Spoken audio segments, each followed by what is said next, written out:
느낌이 딱 어떤 느낌이냐면 예전에 대학교 다닐 때나 뭐 수련회 가서요 아침에 막 이렇게 말씀 듣고 밥 먹고 좀 졸리긴 하지만 다시 오후에 말씀 수련회 들으러 갈 때 그런 마음이에요. 왜냐하면 되게 졸리기도 하고 같은 공간에서 계속 있었잖아요. 막 사람들 떠드는 소리 들리고 밥 냄새도 계속 나고 사람들 잡담 소리 막 들리고 그냥 익숙치 않은 건 아니지만 그때와 다른 거는 아이들의 목소리가 많이 들린다는 거 그것만 다르고 똑같이 오해배 드리면 진짜 수련회 갔다는 생각들이 매주마다 반복되는 건 저 혼자 느낌인지 잘 모르겠지만 그런 것 같습니다. 네, 근데 그런 그 소리와 그런 냄새와 그런 느낌들이 저는 개인적으로 되게 좋은 것 같아요. 오늘 3월 첫째 주 오예배 시작할 텐데 사실은 뭐 여러 가지 생각들을 했었지만 제가 뭐 저희 오늘 처음으로 해야 되는 찬양이 있어서 이걸 뭐 복사하고 한다고 그렇게 하지는 못했지만 아무튼 좀 기도도 좀 많이 하고 할 생각이었었는데 그게 안 될 수도 있으니까 아무튼 우리가 또 마음을 모아서 오후에 말씀 듣는 것들에 대한 준비들도 잘 했으면 좋겠습니다. 첫 번째 곡은 사실 이거는 기억에 되게 많이 남는 것 같아요. 여러분들 다 아실 곡인데 오직 예수뿐이네 라는 찬양이고 악보는 지금 준비되어 있지 않지만 뒤에 아마 가사가 나올 겁니다. 저희 이 찬양이 뭔지 아시죠? 그죠? 우리 제일 처음에 예배 드릴 때 우리 허영 집사님이 또 선곡하셔가지고 부르시고 함께 불렀던 우리 그 예배 드릴 때 처음 예배 드릴 때 함께 했었던 찬양입니다. 네, 가사도 좀 많이 생각해보고 또 좀 많이 의미도 좀 많이 다졌으면 좋겠습니다. 함께 불러봅시다. 은혜 아니면 살아갈 수가 없네.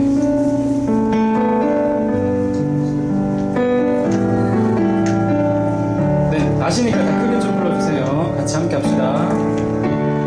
은혜 아니면 살아갈 수가 없네. 호흡마저도 다 주의 것이니 호흡마저도 다 주의 것이니 세상 평안과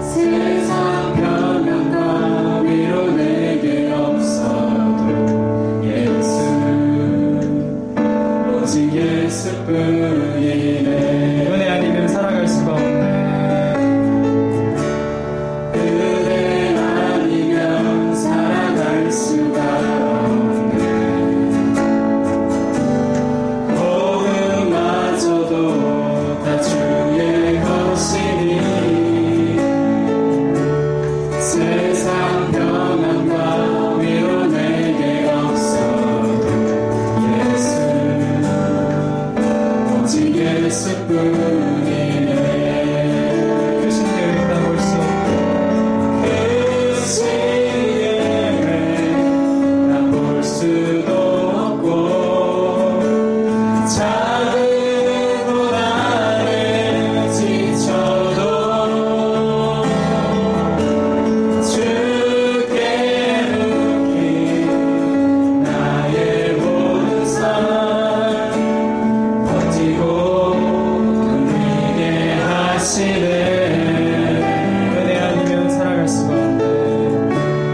은혜 아니면 살아갈 수가 없네. 나의 모든 것 다 주께 맡기니 나의 모든 것 다 주께 맡기니 참된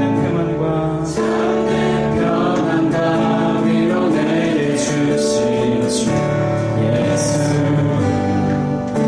오직 예수뿐이네.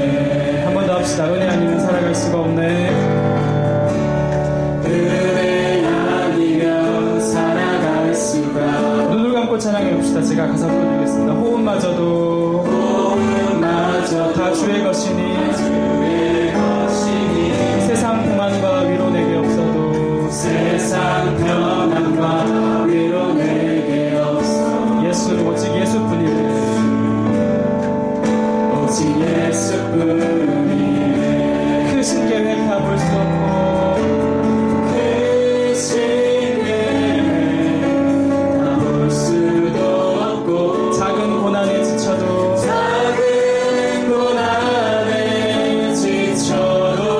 주께 묻긴 나의 모든 삶 주께 묻긴 나의 모든 삶 버티고 견디게 하시네.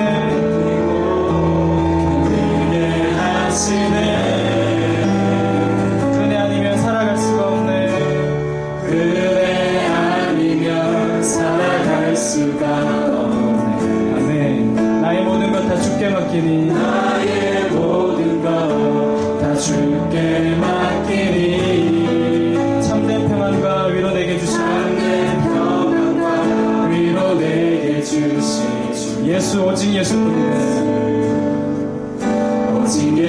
예수뿐이네.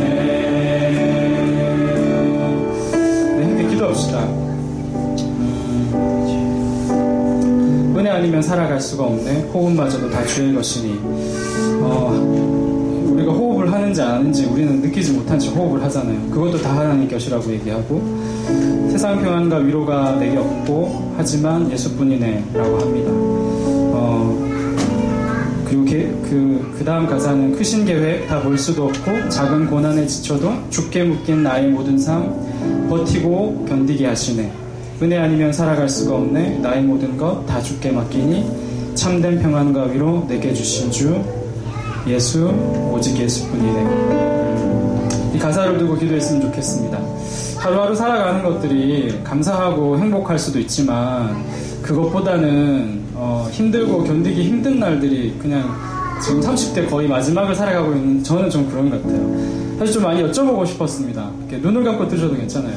그 30대, 이제 전 38이니까 38 전까지의 삶들은 저도 어느 정도 예측이 가능할 것 같아요. 다른 저보다 이제 어린 분들. 근데 이제 39, 40, 40대를 살아가시고 50대와 60대, 70대를 살아가시는 분의 마음들을 제가 솔직히 잘 모르겠더라고요. 이분들의 고민이 뭘까? 자녀들에 대한 고민인가? 노후에 대한 고민인가? 여전히 똑같은 그 생계와 또 그 삶에 대한 고민들로 연속이실까? 나와 같은? 잘 모르겠어요. 근데 우리는 진짜 그 버티고 견디면서 살아갈 수밖에 없는 인간이라는 사실들을 체험하고 인정할 때 하나님께 의존할 수 있다는 생각들이 참 많이 들었습니다. 여러분들 함께 기도할 때는요, 본인을 위해서도 기도할 수 있지만 좀 어색할 수 있지만 옆에 있는 분들 손 좀 잡아주셨으면 좋겠습니다. 네, 이런 거 되게 싫어하시는 분들이 있거든요. 손에 난 땀이 많이 나요, 뭐 이렇게 얘기했어요. 근데 손을 잡고 한번 이렇게 서로 중보하셨으면 좋겠어요. 쉽지 않은 삶을 우리가 살아가지만 더더구나 크리스찬으로 살아간다는 건 큰 도전이고요. 좀 어떤 사람이 보면 정말 미쳤어 라고 말하는 게 크리스찬으로서는 제대로 살아가는 것 같다는 생각들이 들지만 아직 저는 그런 소리 많이 못 들어봤던 것 같아요. 그러면 제대로 살지 못했던 거라고 얘기할 수도 있는데, 그렇다면 옆에 있는 분들이 우리의 그 동지 그리고 형제, 자매잖아요. 그렇죠? 손을 꽉 붙잡고 기도했으면 좋겠습니다. 하나님, 이 사람이 은혜 아니면 살아갈 수 없도록 해달라고. 하나님, 이분들이 하루하루 한순간 한순간 호흡할 때 정말 하나님을 기억하면서 살아갈 수 있도록 해달라고. 그래서 버티기 힘든 하루인데 그 하루를 정말 하나님의 힘으로 잘 버틸 수 있도록 해달라고 우리 기도했으면 좋겠습니다. 네, 함께 기도합시다. 하나님 아버지, 도와주십시오. 우리 정말 아버지 손 붙잡고 있고 같이 연결되어 있지 않지만 손 붙잡지 않더라도 우리 하나님 교회에 있는 모든 성도님들이 하나님 안에서 정말 아버지 은혜 아니면 살아갈 수 있는 사람들이 될 수 있도록 주님 도와주십시오. 그 호흡마저도 정말 아버지 하루하루 버티고 살아가는 것들이 힘든 삶일지라도 하나님만 매달리고 하나님만 붙들며 살아갈 수 있도록 주님 도와주십시오. 우리 안에 하나님이 없어도 된다, 하나님을 모른다라고 하는 그런 교만함이 아니라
없네. 나의 모든 것 다 주께 맡기니 참는 평안과 위로 내게 주신 주 예수, 오직 예수뿐이네. 내 옆에 계신 분들 눈 좀 봅시다. 제가 좀 이런 것도 좀 잘 시키는 사람이라서요. 네, 제 와이프 눈도 참 잘 쳐다보는 사람이긴 한데, 옆에 보시는 분들 눈물 나면 눈물 좀 닦아주시고, 네. 손 딱 잡아주시면서 은혜 아니면 눈 딱 감고 말고 눈 딱 뜨고요. 손 딱 잡고 은혜 아니면 살 수 없는 삶을 살아가십시오 라고 한번 위로해 주십시오. 네. 은혜 아니면 살아갈 수 없는 당신이 되길 원합니다. 은혜 아니면 살아갈 수 없는 당신이 되길 원합니다. 네, 원합니다. 네, 시간이 지나면 지날수록 은혜의 그 크기와 넓이와 깊이가 여러분들에게 더 크게 다가왔으면 좋겠습니다. 저도 그런 것 같고요. 다음 찬양은 마지막 찬양인데 오늘 두 곡만 할 건데요. 믿음으로 나아가네라고 하는 그러니까 잘 모르는 찬양일 수 있습니다. 이게 오늘도 부르는 이유도 있고 다음 주에도 부르는 이유가 있을 텐데 다음 주에는 아마 그 지대강 선교사님 오셔가지고 이 찬양 함께 하실 거예요. 근데 그때 뭐 연습하는 건 아니고 저도 이제 하면 어떨까요? 라고 저한테 말씀하셔서 그 가사도 보고 이번 주에 내도록 사실 들었거든요. 근데 가사가 사실 너무 좋은 거예요. 그 첫 번째 찬양과 두 번째 찬양에 공통점이 있습니다. 예전에 저 알고 있는 목사님이 30대는 어떻게 살아가는 건 줄 아냐고 물어보셨을 때 어떻게 살아가는 겁니까? 말씀을 여쭤보니까 꾸역꾸역 살아간다고 하더라고요. 꾸역꾸역 억지로 어떻게 살아가는지 모르게 살아가는 게 30대의 삶이라고 하더라고요. 맞는 것 같아요. 그런 만큼 중간에 가사가 나오는 게 있습니다. 삶의 모든 문제들이 나를 힘겹게 해도 포기하지 않은 오늘을 살아내리라 라고 하는 가사가 있어요. 그거랑 오늘 방금 불렀던 것처럼 작은 고난에 지쳐도 죽게 묶인 나의 모든 삶 버티고 견디게 해달라는 그 말씀들이 좀 비슷한 부분들이 있습니다. 가사가. 근데 이게 저만 느끼는 마음일까? 아닐 것 같아요. 40대, 50대, 60대 더 이상 되시는 분들도 똑같이 하루하루 살아가는 것, 은혜 아니면 살아가는 것도 힘들 수 있다는 생각이 저는 드는데 맞나요? 네. 맞죠? 네. 감사합니다. 대답해 주셔서. 네, 이 찬양의 제목이 믿음으로 나아가네라는 찬양입니다. 함께 이 찬양을 할 때 잘 모르지만 함께 배워갔으면 좋겠어요. 가사는 뒤에 나오거든요. 모르면 제가 또 알려드리고 하겠습니다. 함께 이 찬양 하면서 가사를 보면서 기도하는 마음으로 함께 했으면 좋겠습니다. 합시다.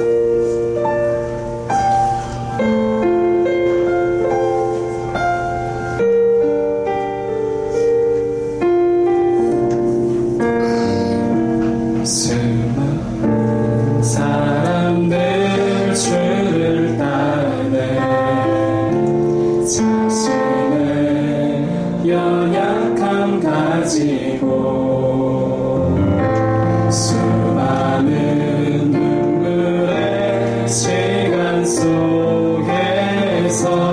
믿음으로 주를 보내 수많은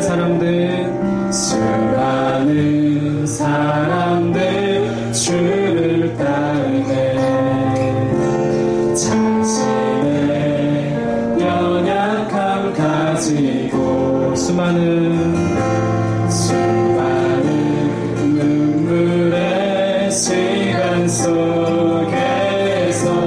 믿음으로 주를 보내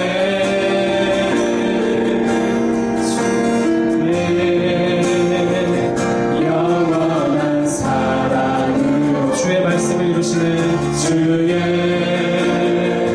말씀을 이루시네 삶의 모든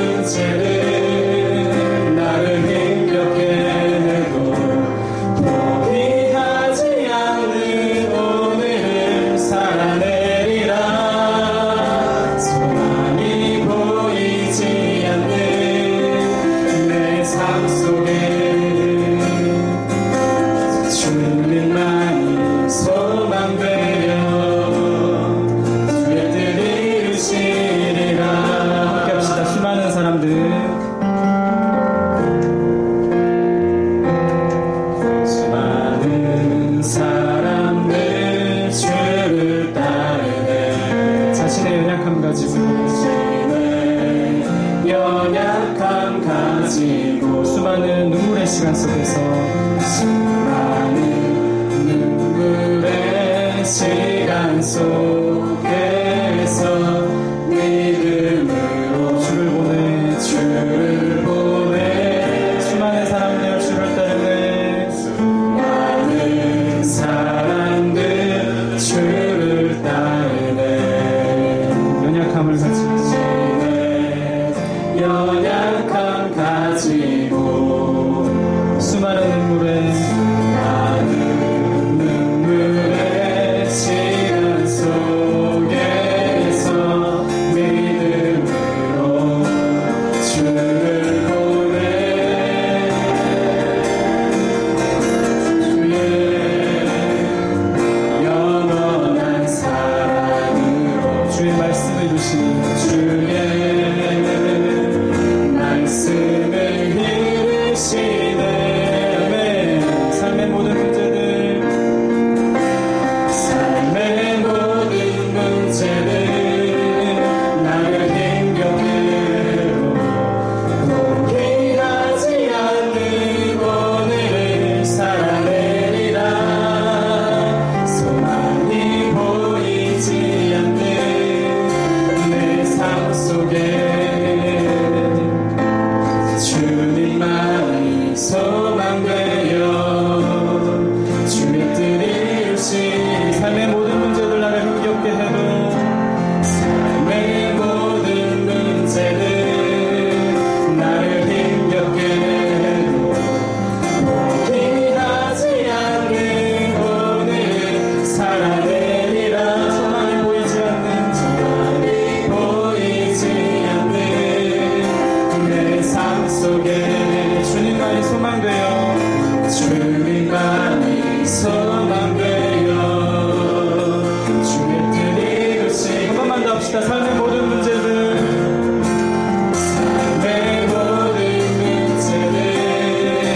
나를 힘겹게 해도 포기하지 않는 오늘을 살아내리라 소망이 보이지 않는 내 삶 속에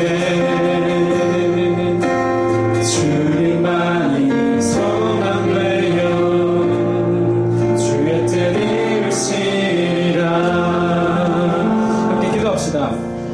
여러분들 안에 있는 문제들 사실은 뭐 세상은 참 살만하다고 생각들이 참 많이 듭니다. 왜냐하면 감사한 것들이 너무 많거든요.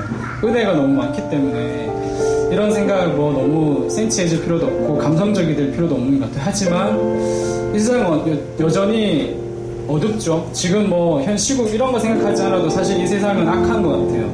뭐 지도자가 좋지 않고 잘못됐다 이런 얘기들과는 상관없이 이 세상은 여전히 악하고 여전히 크리스찬들이 제대로 살아가지 못하는 사람들이 여전히 많고 그런 사람들이 분명히 많습니다. 하지만 우리 찬양했던 것처럼 우리의 연약함을 가지고 하나님을 따라가는 것들이 믿음이라는 생각들이 듭니다. 여러분들 가지고 있는 고민과 걱정과 이 마음들을 하나님께 내어놓고 간구하는 시간이었으면 좋겠고 하면서 마지막의 기도는 결국엔 하나님밖에 붙잡을 분이 없습니다. 당신만이 나의 소망입니다 라는 기도 한번 하셨으면 좋겠습니다. 그 두 번째 기도는 우리 목사님 또 말씀 전하실 텐데 말씀 전하실 때 정말 차고 넘치는 그 성경을 바라보시는 눈과 또 성경을 바라보시는 통찰력을 가지고 저희들이 전해주실 때 첫 번째는 우리의 마음들이 온전하게 잘 좋은 마음밭이 되어서 잘 받을 수 있도록 말랑말랑해질 수 있도록 기도하시고 두 번째는 목사님을 위해서 목사님이 정말 차고 넘치는 은혜를 가지고 우리에게 그 넘치는 은혜를 가지고 잘 나눠주실 수 있도록 해달라고. 그리고 세 번째는 우리가 졸지 않고 눈 감고 기도하지 말고요 눈 떠서 말씀을 들을 수 있는 그 체력을 허락해달라고 기도했으면 좋겠습니다. 본인을 위한 기도, 그 말씀 듣는 시간들을 위한 기도를 하고 마쳤으면 좋겠습니다. 함께 기도합시다.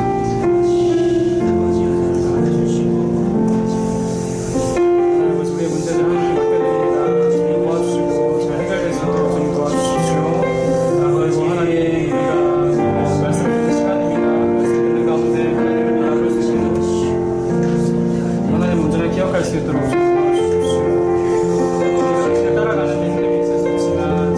말씀 어린이 성에서 함께 할 수 있도록 마음같이 정말 좋은 마음으로 하나님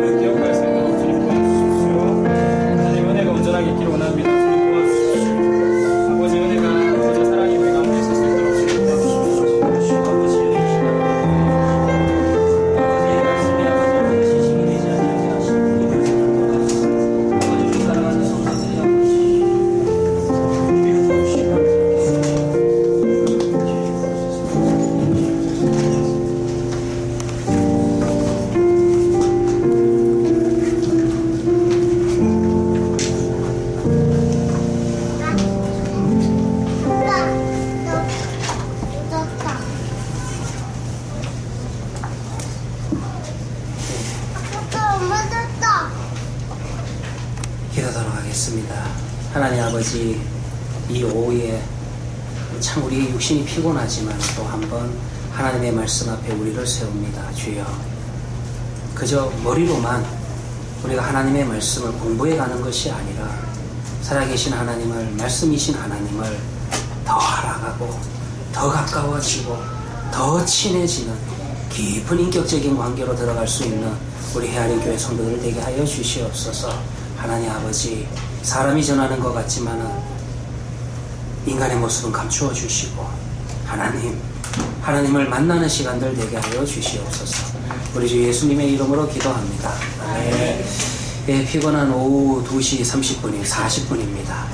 사실 이때가 제일 피곤한 것 같아요. 저도 학교에 있었을 때 어느 정도 이제 짬밥이 좀 되고 나니까, 군대도 안 간 주 이제 군대 용어 잘 씁니다. 짬밥이라는 이런 용어. 저는 군대를 못 갔습니다. 면제를 받아가지고. 그래서 항상 아예 저는 제 수업 시간표를 짤 때 내가 짰으니까 오전에 1교시 하든지 아니면 차라리 한 오후에 한 4시나 5시 늦게 뒤에 하든지 그렇게 요 시간은 제일 피했던 것 같아요. 그런데 아무쪼록 여러분들, 우리 육신의 어떤 그 피곤함은 제가 이해합니다. 그러니까 여러분들이 너무 경직되게 있으실 필요는 없고, 커피 제가 준비하시라 그랬죠. 괜찮습니다. 커피 마셔가면서 그러면서 여러분들 사탕도 있으시면서 또 먹어가면서 그렇게 우리가 하나님의 말씀을 듣도록 합시다. 진도가 상당히 늦습니다. 제가 이게 너무 자세하게 하는 것 같은 느낌도 좀 드는데, 사사기 우리 오늘 2장 3절 우리 한 말씀 읽도록 하겠습니다. 사사기, 제가 갖고 있는 성경으로 구약성경 362페이지입니다. 2장 3절 말씀입니다.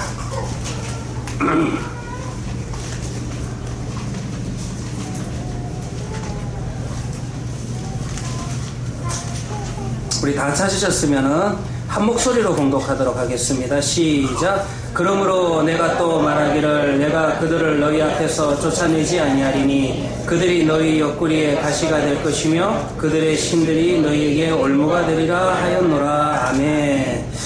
예, 여러분들 가지고 계시는 강의안 보시면은요, 이제 1장, 사사기는 1장과 2장 사사들에 대한 이야기가 나오기 전에 서론이 2번 반복된다라고 말씀을 드렸고요. 1장에도 서론이 있고 2장에도 서론이 있습니다. 그런데 1장의 내용을 약간 복습을 해드린다면은, 전체적으로 보면은 1장 내용을 여러분들이 그냥 읽어보시면은, 표면적으로 보면은 이스라엘 백성들이 가나안 땅에 들어가서 가나안 백성들과 전쟁을 해서 승리를 하고 그 땅을 차지하고 그 땅의 거민들을 노예로 삼고 그렇게 이제 잘 먹고 잘 사는 아주 편안한 그와 같은 그 이야기가 1장에 나오는 것 같습니다. 그러나 이 1장의 내용도요, 좀 심도 있게 읽어보면요, 깊이 있게 읽어보면은 전체적으로 패턴이 어떤 패턴으로 내려가냐 하면은 여기에서 은밀하게 내리막길이 보인다라는 것입니다. 1장의 서론이 사사기서가 1장부터 21장까지 기록되어 있는데 사사기서 전체의 흐름을 예표하는 것처럼 점점 내려가는 그런 모습을 보인다, 이렇게 볼 수가 있다는 것입니다. 예를 들어 볼까요? 여러분들 3페이지 밑에 보시면은 1장 22절부터 26절에는 이제 요셉 지파가 땅을 차지하는 이야기가 나옵니다. 베델을 차지하는 이야기가 나오는데 요셉 지파가 베델에 가가지고 그 땅의 사람과 협약을 맺어가지고 그 땅을 손쉽게 전쟁에서 승리하고 차지하는 이야기가 1장 22절부터 쭉 기록이 되어 있는데요. 이 내용도 굉장히 표면적으로 보면은 그저 지나갈 수가 있는 내용이지만은 안에 그와 같은 어떤 그 흐름을 볼 것 같으면은 문제가 상당히 발견이 된다는 것입니다. 어떤 문제가 발견된다고 그랬습니까? 1장 24절에 제가 지난 시간에 이야기했지만은 정탐꾼들이 그 성읍에서 한 사람이 나오는 것을 보고 그에게 이르되 청하노니 이 성읍의 입구를 우리에게 보이라. 그리하면 우리가 네게 선대하리라 하며, 가나안 땅에 들어가서 가나안의 성읍을 점령하는데 그 땅의 사람에게, 그 성읍 사람에게 선대하는 이야기는 요수아서에도 나옵니다. 그런데 이 여호수아서에 나오는 이야기하고는 좀 구분이 되는 게 뭐냐면 라합과 같은 경우는 이 성읍의 약점을 가르쳐 준 게 아니었어요. 그냥 정탐꾼을 숨겨준 거고, 그리고 그녀가 하나님에 대한 믿음이 있었기 때문에 내가 하나님을 믿겠다, 내가 이스라엘이 되겠다, 당신들과 함께 하겠다, 당신들의 예배 공동체, 당신들의 언약 공동체 내가 함께 가겠다, 자원을 하는 이야기가 바로 여호수아서에 나오는 라합의 이야기입니다. 여리고성을 함락시키는 이야기 속에 포함되어 있죠. 표면적으로 보면 여러분들 이 라합의 이야기하고 오늘 본문 1장에 나오는 그 요셉 가문이 베델을 점령하는 이야기가 비슷한 것 같지만 전혀 아니에요. 왜 그러냐 하면은 지금 이 베델의 성읍에 사는 사람한테 그냥 입구가 어디냐, 이 말은 무슨 말이냐 하면은 이 성의 약점이 어디냐, 이 성벽을 어디 몰래 들어갈 수 있는 그런 약점을 가르쳐 달라. 그러면 우리가 선대할 것이다. 선대라고 하는 이 표현을 우리 한국말로는 선대라고 번역을 했지만은 원문적으로 보면 헤세드입니다. 헤세드라고 하는 것은 하나님이 베푸시는 은혜, 하나님이 베푸시는 친절이에요.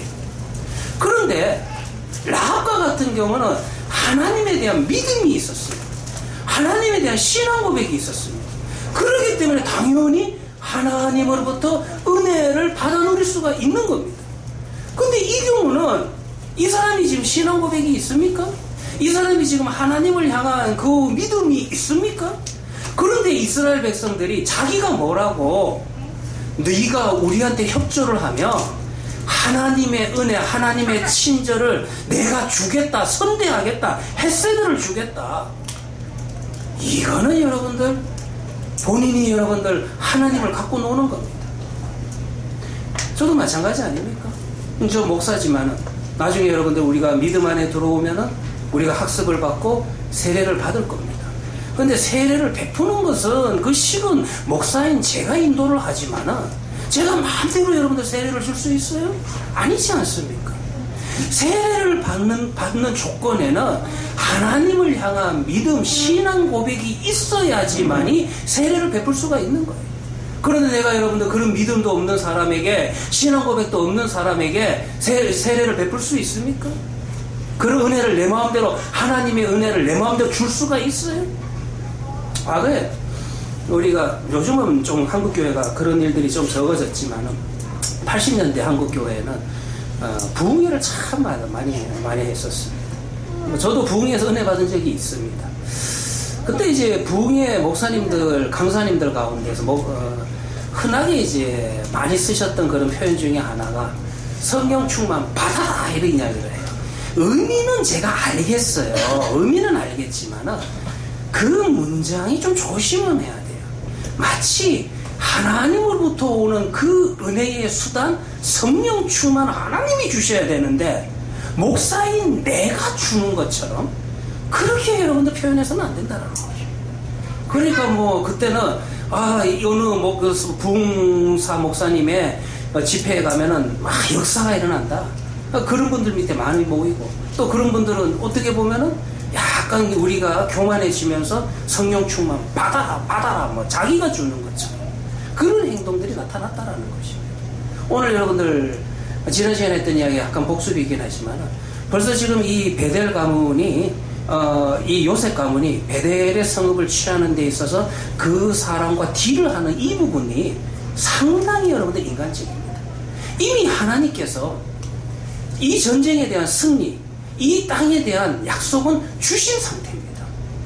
그러면 그 약속 믿고 올라가서 성읍을 믿음으로 취하면 되지, 그 땅의 사람과 이와 같은 인간적인 방법으로 스파이를 만들어 가지고 그래서 그렇게 그 성읍을 취할 필요가 없다는 것입니다. 방법에 있어서 요셉 가문에게 인간적인 냄새가 참 많이 난다. 그 정도 이야기만을 좀 드렸고요. 그 다음에 여러분들 4페이지를 보도록 합시다. 4페이지를 보시면은 북쪽 지파들의 군사적인 행동이 21절부터 1장 21절부터 36절에 나타납니다. 근데 여기서 한 3절만 제가 읽어드리면은 1장 28절입니다. 1장 28절 보시면은 이스라엘이 강성한 후에야 가나안 족속에게 노역을 시켰고 다 쫓아내지 아니하였더라. 노역을 시켰다. 노역이라 여기에는 여러분들 마스라고 하는 히브리어를 씁니다. 이거는 강제노동을 말합니다. 원래 여러분들 히브리어에서 구약 성경에서 일을 한다, 노동을 한다라고 할 때는요 아바드라고 하는 동사를 사용합니다. 이게 굉장히 이제 많이 사용하는 동사인데 여기에는 아바드라는 동사를 쓴 게 아니라 마스라는 단어를 썼어요. 이 단어하고 아바드라는 동사하고는 무슨 차이가 있냐면은 아바드는 내가 일을 하는 거, 밭에 나가서 노동을 하는 거, 이런 것을 말할 때 아바다라는 동사를 쓰고, 여기에 마스라고 하는 것은 강제로 일을 시키는 거, 강제 노동을 시키는 거, 노역을 시키는 거. 우리 한글 성경도 번역을 잘했습니다. 그러니까 여러분들 이거는 강제적으로 일을 시켰다. 사실 이스라엘 언약 백성들에게는 강제 노동이 없습니다. 왜냐하면은요 이스라엘에는 평생 노예, 오늘 오전에도 그런 설교를 했지만 평생 노예가 없어요.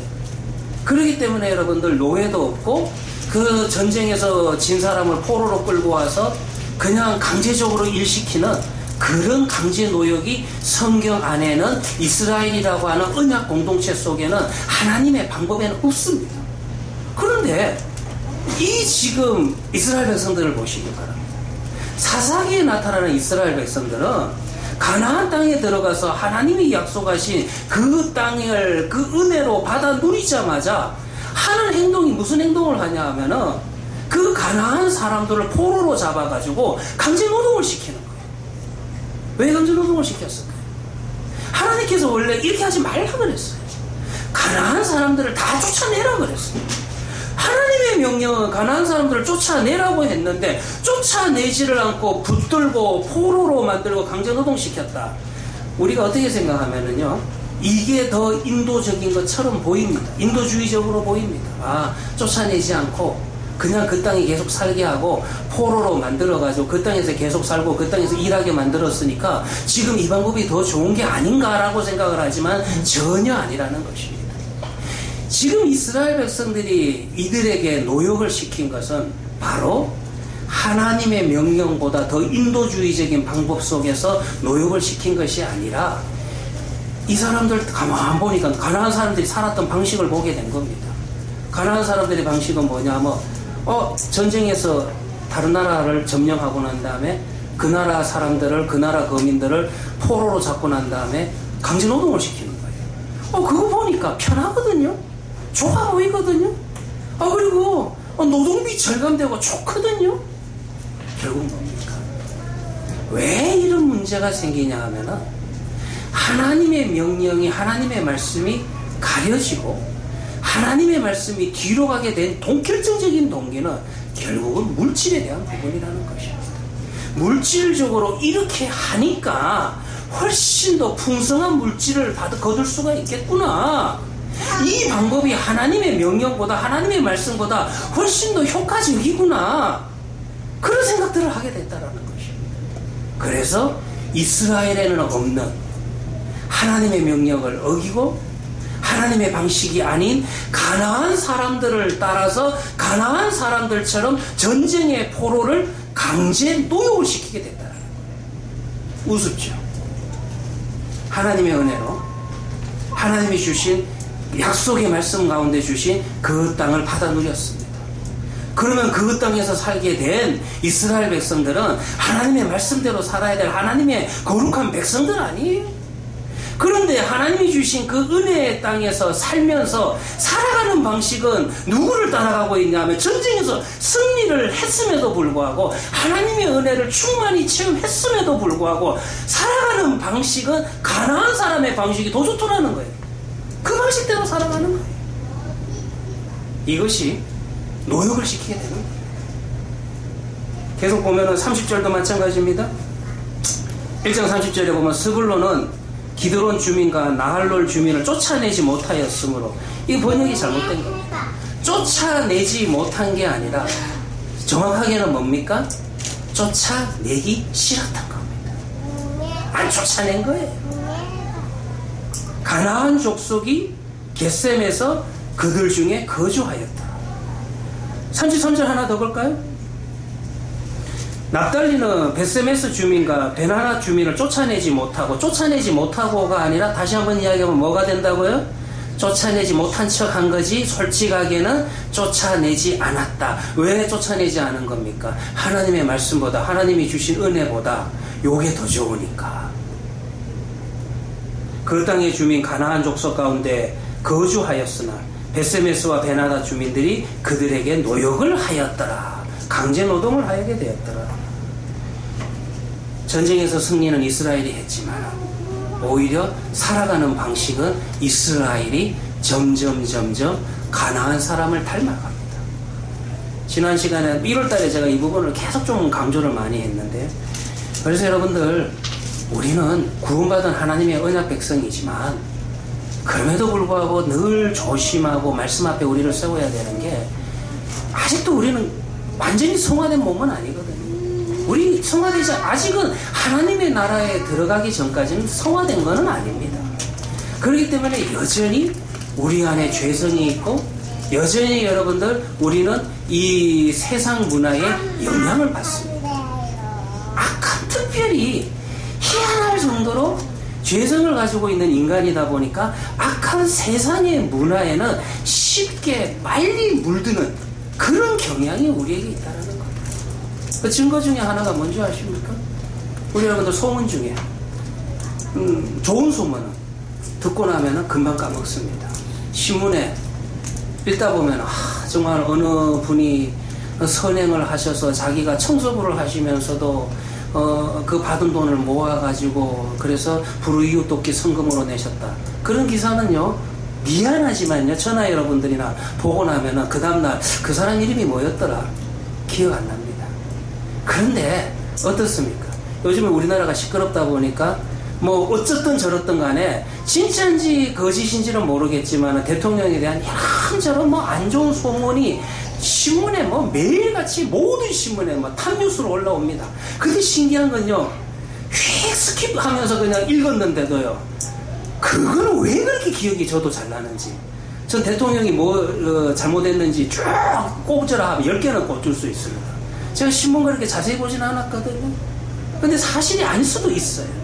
그런데 우리가 이런 나쁜 소문에 대해서는 빨리 외워지고, 그리고 이 이야기는 앉았다 하면, 나쁜 이야기들은 다른 사람하고 앉았다 하면 이 이야기는 왜 그렇게 하고 싶은지 굉장히 전파력도 가지고 있습니다. 그래서 여러분들, 신문이 좋은 소식이 많습니까? 나쁜 소식이 많습니까? 신문이 나쁜 소식이 많아요. 나쁜 소식이 많아야 신문이 잘 팔립니다. 그런데 왜 그럴 수밖에 없냐? 그것이 우리가 아직 성화되지 않은 그런 죄성을 가지고 있는 인간이기 때문에 이런 걸 좋아한다는 것입니다. 그렇기 때문에 여러분들, 우리가 주일이 필요한 이유, 우리가 여러분들, 우리에게 말씀이 필요한 이유가 여기에 있다라는 것을 좀 아시고요. 그래서 4페이지 밑을 보시면은, 밑에서 한 10번째 줄 보시면은 22절부터 36절은 이스라엘이 가나안 원주민들과의 관계 속에서 점차 타락해가는 과정을 보여줍니다. 처음에는 사소했어요. 네, 요셉 가문이 베델 성읍을 취할 때도 그냥, 야, 좋은 게 좋다고 내가 너한테 좋은 거 줄 테니까 뭐 이 성의 약점이 어디냐, 뭐 이런 이야기로부터 시작을 하고, 그 다음에 또 이스라엘 백성들이 아이고 뭐 쟤들 쫓아낼 게 뭐 있냐, 하나님은 쫓아내라 했는데 쫓아내지 말고 그냥 우리 안에 두고 일시키자. 그럼 우리 얼마나 편하고 좋냐. 이렇게 사소하게 편한 대로 하나님의 말씀을 편한 대로 여러분들 왜곡하기 시작한 거예요. 이것이 사소한 사건이었지만 결국 치명적인 겁니다. 그 치명적인 게 이제 2장에 나올 겁니다. 미묘하게 내리막이 보이기 시작을 하죠. 여기 보시면은 6가지로 적어놨지만은 22절부터 26절의 말씀을 보면은 조금 이상하긴 이상하지만은 좀 찜찜하지만은 요셉 족속이 승리를 거둔 이야기가 나옵니다.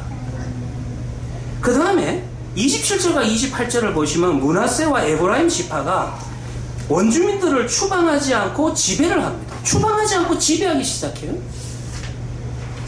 그러니까 29절에 보면은 에브라임 지파가 원주민을 또 추방하지 않고 지배를 하게 되는데, 여기에서 문장의 표현의 차이가 있습니다. 27절과 28절에는 가나안 사람들이 계속해서 그 땅에 거주했다 이렇게 표현을 하는데, 29절을 보면은 가나안 사람들이 그들 중에 머물게 되었다. 같은 말인데 약간 성경이 조금씩 문장을 바꾸어 가죠. 이 문장을 바꾸어 가는 내용 속에서 뭐를 발견할 수 있냐면은 미묘하게 서서히 내리막길을 내려가고 있다. 그렇게 볼 수 있다는 것입니다. 30절의 스불론도 마찬가지고, 그리고 난 다음에 31절부터 33절은 어떻습니까? 오히려 어떤 식으로 표현을 하냐 하면은 이스라엘 지파 가운데서 가나안 족속이 머문 게 아니라 가나안 족속 사이에 이스라엘 지파가 머문 것처럼 주객이 전도가 된 것으로 문장을 기록합니다.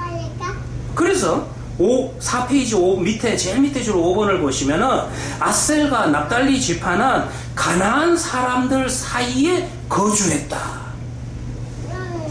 말을 바꾸고 있어요. 물론 전체적으로는 하나님이 전쟁의 승리에 대한 약속을 이미 주셨기 때문에, 하나님은 약속에 스스로 충실하신 분이기 때문에, 그 약속을 지키는 분이기 때문에 우리의 행위나 우리의 어떤 반응과 상관없이 약속을 지키시는 신실하신 하나님입니다. 그 땅을 받아 누렸어요. 지금 이 과정을 보면 이스라엘이 잘해서 받아 누린 게 아니라 정말 은혜라는 거예요. 그런데 그 다음 이 주신 은혜에 대해서 어떻게 반응하느냐에 따라서 점점 멀어져 갑니다. 점점 내리막길을 향해서 내려갑니다. 그 내리막길을 표현하기 위해서 성경도 표현하는 방식이 이렇게 조금씩 그냥 읽으면 여러분들 발견하기 좀 어렵겠지만은 문장을 살짝 바꾸고 있다라는 거예요. 그리고 마지막에 6번째 어떻습니까? 6번째 보시면은 5페이지 제일 윗줄이죠. 34절입니다. 이건 한번 읽어볼게요. 34절을 보면은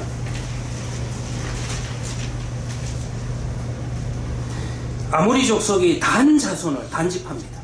산지로 몰아넣고 골짜기에 내려오기를 용납하지 아니하였으며, 마지막에 여러분들 단집하는 무슨 꼴하시를 보게 되는 겁니까? 하나님이 주신 그 땅을 받아 누리지 못하고 오히려 본인들이 쫓겨갔다. 이렇게 1장이 마무리되고 있다는 것입니다. 그리고 34절을 보면 또 하나 차이점이 있어요.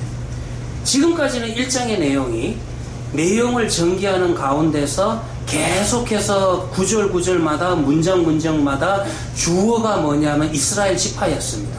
어느 지파가 이런 식으로 문장의 주어가 이스라엘 지파였는데, 이제 여러분들이 1장을 끝맺는 마지막 이야기인 34절을 보면은 주어가 바뀌어 있습니다. 주어가 어느 족속이에요? 이스라엘 족속이 주어가 아니라 가나안 원주민인 아모리 족속이 주어로 등장을 합니다. 주객이 전도됐죠? 그리고 이 아모리 족속에 의해서 단지파는 하나님이 주신 그 땅을 받아 누리지도 못하고 오히려 쫓겨가게 되는 그런 이야기가 나타나게 된다는 것입니다. 그래서 여러분들 볼 것 같으면은 이미 이야기한 것처럼 자 보시면은 이 1장에서 정말 이스라엘 지파가 가나안 원주민을 못 쫓아낸 겁니까? 못 쫓아낸 게 아니라 쫓아내지 않은 거예요. 얼마나 안타깝습니까? 하나님이 주신 은혜라고 하는 거, 하나님이 주신 복이라고 하는 건 이렇게 큰 건데, 당장 눈앞에 보이는 그 현실에 눈이 어두워져서 그 뒤에 준비하고 계시는 비교할 수 없는 하나님의 복을 끝까지 받아 누리지 못하고 이런 모습으로 변질되어 가는 것을 보면서 우리 오늘을 살아가는 우리들에게 교훈을 삼아야 된다는 것입니다. 자, 아무튼 1장의 내용은 승리로부터 시작을 해다가, 그러다가 부분적인 승리에 대한 이야기에서, 그러다가 손실이 나는 이야기, 그러다가 패배에 대한 이야기. 이와 같은 이야기로 흐름이 바뀌는 것을 알 수가 있습니다. 자, 그 다음에 여러분들 보시면은요, 뭐 이거는 그렇게 중요한 건 아닙니다. 이 지파에 대한 이야기를 볼 것 같으면은 남쪽 지파에서 북쪽 지파의 이야기로 이야기의 전개가 그렇게 갑니다. 그런데 나중에 여러분들 사사기에 3장부터 16장에 나오는 6명의 대사사를 보면 이 6명의 대사사도 남쪽 지파에서 북쪽 지파로 그렇게 올라가는 그런 흐름이 있습니다. 그거는 여러분들 그냥 한번 재미로 보시고요. 자, 6페이지로 넘어가 보도록 합시다. 6페이지 보시면은 중간 부분입니다. 사사기 1장과 관련해서 주목해야 할 마지막 세 번째 사항은 그 내용의 많은 부분이 여호수아서를 인용하거나 언급하고 있다는 것이다. 1장의 그 내용은요, 사사기서의 저자가 기록을 하면서 앞에 있었던 성경, 먼저 기록되었던 성경 여호수아서의 내용을 많이 참고했습니다. 그래서 중복되는 구절이 많아요. 근데 이 중복되는 구절이 많은 것도 의도와 목적이 있는 걸로 저는 봅니다. 왜냐하면 내용은 이미 여호수아서에서 나왔던 내용이에요. 그런데 흐름은 어떻습니까? 흐름은 여호수아서 전체가 1장부터 24장이 여호수아를 중심으로 해서 이스라엘 백성들이 똘똘 뭉쳐서 하나님의 말씀에 순종하는 모습을 보여주는 것이 여호수아서입니다. 그래서 여호수아서는 마지막에 여호수아의 죽음에 대한 이야기까지 해피엔드로 끝이 나요. 그냥 그 내용 자체가 쭉 상승곡선을 이으면서 올라가는 그런 이야기입니다. 너무나도 멋진 이상적인 모범적인 이야기로 스토리가 전개되는 것이 여호수아서입니다. 그런데 사사기서는 어때요? 특별히 1장은 어떻습니까? 1장은 의도적으로 여호수아서에서 있었던 내용을 다시 재반복해서 기록을 했지만은, 그러나 분위기에 있어서는 여호수아서처럼 쭉 상승해 가는 게 아니라 지금 계속 말씀드린 것처럼 미묘하게 계속 마치 늪에 빠진 것처럼 천천히 그냥 늪에 빠진 것처럼 계속 내려가는 그런 모습으로 1장은 기록하고 있다는 것입니다. 자, 그래서 한마디로 1장은 뭡니까? 1장은 짝퉁이라는 거예요. 여호수아서의 짝퉁이다. 저도 중국 가서 짝퉁 한번 사본 적이 있어요. 참 인간인지라 저거 우리나라 백화점에서 정품 사면 어마어마하게 비싼데 짝퉁 10분의 1 가격밖에 안 돼요. 그래서 샀습니다. 그런데 제가 그거를 가방을 그때 당시 학생들하고 수학여행을 갔는데, 중국 북경을 갔는데 아주 비싼 그 여행용 가방, 플라스틱으로 된 거, 우리나라에서 사면 한 4, 50만 원 할 건데, 제 기억에 그때만 해도 벌써 한 5년 전의 이야기니까 한 2만 원인가 굉장히 샀습니다. 2만 원인데 플라스틱으로 여행용으로 잘 만들었더라고요. 사가지고 집에 갖고 오는데, 집에 오니까 발통이 하나 빠져있다. 그래서 그때 생각이 뭐냐, 얘 짝퉁은 짝퉁이다. 이걸 내가 돈을 절약한 게 아니고 오히려 2만 원을 버렸구나. 그래서 결국 집에 와서 그 가방 버렸습니다. 한 번 쓰고 버렸습니다. 이게 짝퉁이에요. 여러분들 보시면 1장이 여호수아서와 내용이 반복되는 것 같고 여호수아 내용이 그대로 나오는 것 같지만 짝퉁이다. 이 짝퉁의 결과가 어떻게 되는지 이제 그 자세한 이야기가 2장부터 실체를 드러내고 나타내기 시작을 한다는 것입니다. 어떻게 실체를 드러내고 나타내는가? 자, 6페이지 좀 계속 봅시다.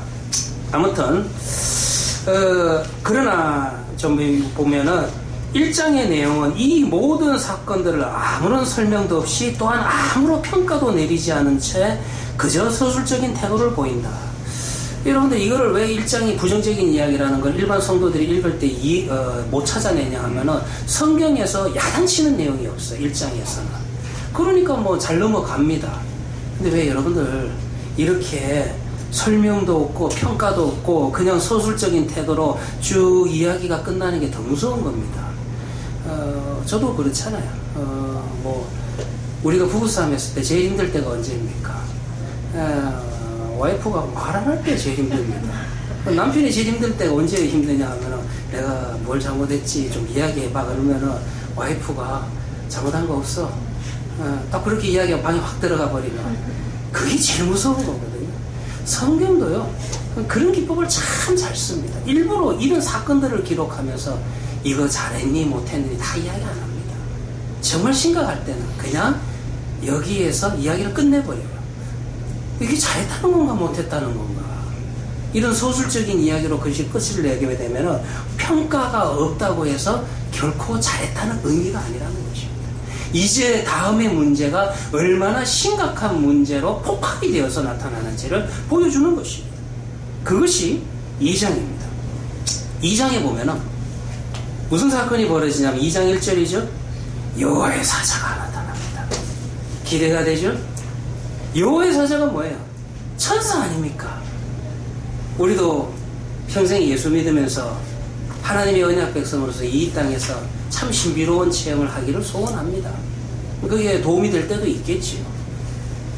정말 우리를 도우시는 하나님께서 나를 위해서 보내신 천사를 내가 볼 수 있다면 여호와의 사자를 우리도 우리의 육신의 눈으로 볼 수 있다면 좀 힘을 낼 텐데 하나님께서요 이스라엘 백성들에게 지금 문제가 생겼어요.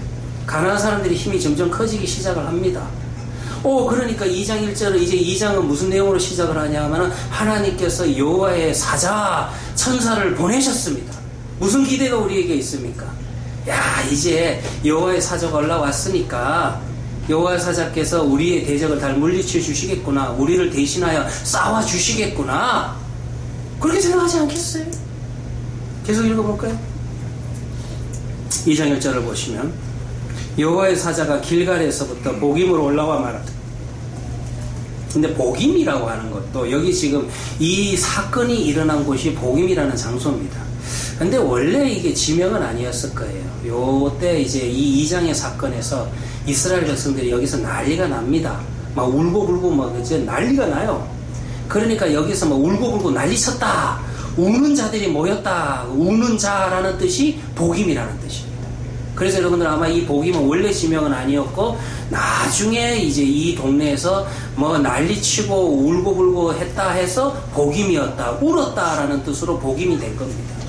아무튼 복임이라는 장소에 올라와 말하되 내가 너희를 애굽에서 올라오게 하여 내가 너희의 조상들에게 맹세한 땅으로 들어가게 하였으며 자 여기까지는 좋은 말입니다. 맞지요 맞지요 맞지요. 그러면 이제 그 다음 이야기 내가 계속 복 줄게. 내가 계속 네 하는 일들 잘되게 도와줄게. 이런 이야기를 기대하는 거 아닙니까?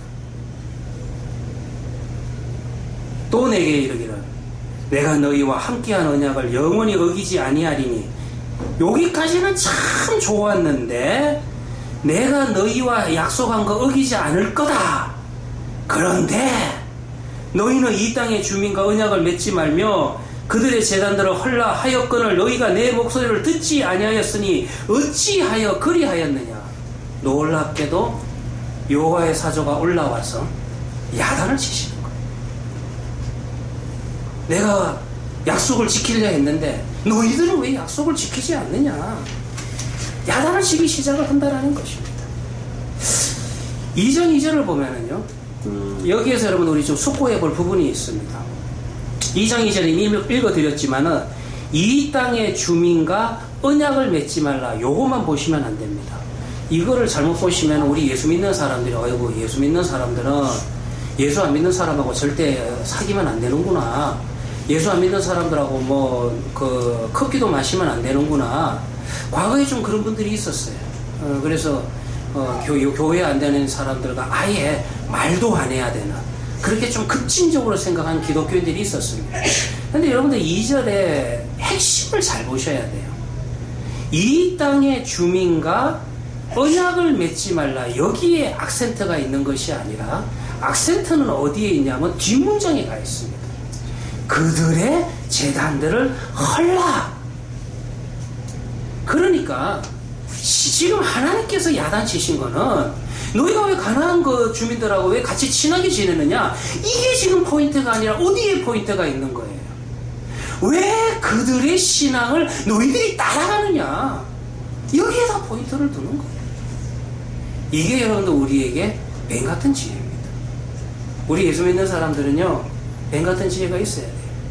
이 땅을 우리가 살아가고 있기 때문에, 여전히 이 땅 위에 여러분들 우리가 두 발을 딛고 살아가고 있기 때문에, 우리는 아직은 여러분들 천국에 있는 것이 아니라 대한민국에 살고 있기 때문에 이 땅의 사람들과 지혜롭게 지낼 수 있는 뱀 같은 지혜가 있어야 됩니다. 그러나 그 뱀 같은 지혜의 핵심이 뭐냐 하면은, 그 사람들의 신앙적인 부분까지 따라가서는 안 된다는 거예요. 이 부분에 대해서만큼은 여러분도 우리가 선을 끌 수 있어야 된다는 거예요. 그러니까 지금 2장 2절은 단순히 그들과 펠로십을 가졌다, 이걸 갖고 하나님이 야단치시는 게 아니라 신앙적인 문제로 야단을 치는 것입니다. 이 말을 거꾸로 이야기하면은, 신앙적인 문제가 아닌 걸로 그들과 언약을 맺는 것은 그렇게 문제가 되지 않습니다. 사실 여러분들 여호수아서 9장에 보면은, 여호수아도 뭐 속기는 속았지만은 기브온 거민들과 언약을 맺었어요. 그거는요 오히려 하나님이 칭찬하셨습니다. 그 기브온 거민들과 언약을 맺고 기브온 거민들이 이스라엘 안에 들어와서 이스라엘의 여호와 하나님을 믿는 것에 대해서는 확장성을 가지고 오픈을 합니다. 그러나 이스라엘이 그 신앙을 가지고 신앙 밖으로 나갈 때는 폐쇄적이 된다는 것이에요. 이걸 잘 보셔야 됩니다. 항상 성경의 전체 흐름은 우리가 여러분들 신앙을 가지고 이 포괄적으로 나아갈 때는요, 하나님이 은혜를 주시고 문을 활짝활짝 열어주십니다. 그런데 우리가 그들의 신앙을 따라갈 때는, 그들을 본받기 시작할 때는 신앙적인 문제에 있어서는 하나님이 단호하십니다. 그때는 굉장히 폐쇄적이고 문을 커로 잠그시게 되는 거예요. 그래서 여러분들 예배도 동일합니다. 우리가 예배가 두 가지가 다 병행이 되어서 가는 게 좋습니다. 안 믿는 자들이 우리 안에 들어와서 함께 찬양하고 함께 믿음이 생기고 함께 이 신앙의 길을 걸어가는 것은 우리가 권면해야 됩니다. 그러나 전도라는 것 때문에 예배가 변질이 되고 하나님의 말씀을 우리 편한 대로 막 자꾸 변질시키기 시작하면, 예배가 변질이 될 때는요, 그때는 뭐가 우선하냐 하면은 예배의 순수성, 예배의 거룩성, 말씀의 보존성이 먼저 우선되게 되어 있습니다. 그렇기 때문에 이 부분을 여러분 우리가 잘 보셔야 돼요. 하나님이 이제 문을 걸어 잠그기 시작하는 거예요. 그들과 언약을 맺은 게 중요한 게 아니라 그들의 제단을 헐지 않고 그들의 제단을 오히려 따라간 것에 대해서 문을 걸어 잠그기 시작을 합니다. 이제 이스라엘의 불순종에 대해서 하나님은 세 가지 심판의 말씀을 주십니다. 3절에 세 가지가 나오는데 그 중에 오늘 한 가지만 하고 끝내도록 합시다. 2장 3절이죠. 그러므로 내가 또 말하기를 내가 그들을 너희 앞에서 쫓아내지 아니하리니, 이게 첫 번째 심판이요. 두 번째 심판은 그들이 너희 옆구리에 가시가 될 것이며 두 번째입니다. 세 번째는 그들의 신들이 너희에게 올무가 되리라. 이렇게 세 가지 심판을 주셨어요. 그런데 첫 번째 심판만 오늘 생각해 봅시다. 내가 그들을 너희 앞에서 쫓아내지 아니하리니, 여호와께서 가나안 거주민들을 쫓아내지 않겠다라고, 원주민들을 쫓아내지 않겠다라고 그렇게 선언을 하십니다. 이 이상하지 않아요? 뭐가 이상합니까? 이 문장을 여러분 잘 생각해 보세요. 이게 심판으로 주신 말씀인데 이게 심판 맞습니까? 잘 생각해 보시기 바랍니다. 1장에서 제가 강조했었죠? 이스라엘 백성들이 못 쫓아낸 겁니까? 안 쫓아낸 겁니까? 안 쫓아냈어요. 그런데 이제 하나님이 그래, 가나안 원주민들 내가 쫓아내지 않겠다, 그렇게 이야기하셨어요. 그러면은 이거는 심판이 아니라 이스라엘 백성들의 입장에서는 본인들 원하는 대로 된 거예요. 할렐루야, 내 원하는 대로 됐으니까, 내 뜻대로 됐으니까 좋은 거 아니에요? 이상하죠. 무엇이 심판입니까? 하나님이 싫어하는 것인데, 하나님이 싫어하는데 내가 할 수 있게 되면은 그게 심판입니다. 오히려 여러분들, 하나님의 은혜는 내가 좀 하고 싶은데 하나님이 자꾸 막고 못하게 하는 게, 그게 여러분들 은혜일 때가 있어요. 정말 심판은 뭔지 아십니까? 하나님이 싫어하는데 내가 할 수 있게 되는 거, 내가 원하는 대로 왜 원하는 대로 하며 살 수 있게 되는 거, 이것이 심판의 시작입니다. 기억하시고요. 오늘 여러분들 여기까지 하도록 하겠습니다. 우리 주기도문으로 오늘 오후 성경 공부 마치도록 하겠습니다. 주기도문 외우겠습니다. 하늘에 계신 우리 아버지여, 이름이 거룩히 여김을 받으시오며 나라에 임하옵시오며 뜻이 하늘에서 이루어진 것 같이 땅에서도 이루어지이다. 오늘 우리에게 일용할 양식을 주시옵고 우리가 우리에게 죄 지은 자를 사하여 준 것 같이 우리 죄를 사하여 주옵시고 우리를 시험에 들게 하지 마옵시고 다만 악에서 구하옵소서. 대개 나라와 권세와 영광이 아버지께 영원히 싸움나이다. 아멘. 예, 수고하셨습니다.